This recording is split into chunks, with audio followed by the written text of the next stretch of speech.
Good evening and welcome to the Business Day. I'm Herman Green.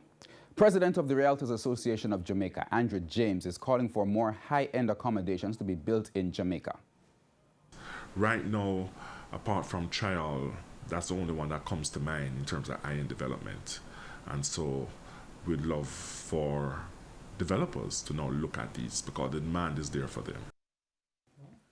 The call comes amid criticisms that new developments are too expensive and are difficult for the average Jamaican to afford.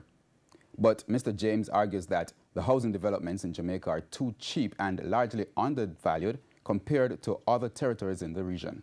These are undervalued. You can look at, say, a similar property might be sold in Jamaica for, say, $1 million US. That same property, if you go to Barbados, is $5-6 million US. Currency trading ended today with the US dollar selling for $134.02. The Canadian dollar is going for $99.43. The pound sterling now costs $169.66, while the euro sells for $151.95.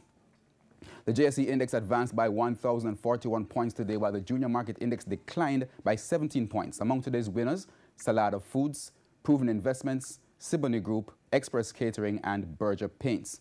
Now on the losing side were Knutsford Express, Jamaican Teas, Cygnus Credit Investments, Wigton Wind Farm, and Elite Diagnostics. And that's the Business Day. I'm Herman Green. Good evening.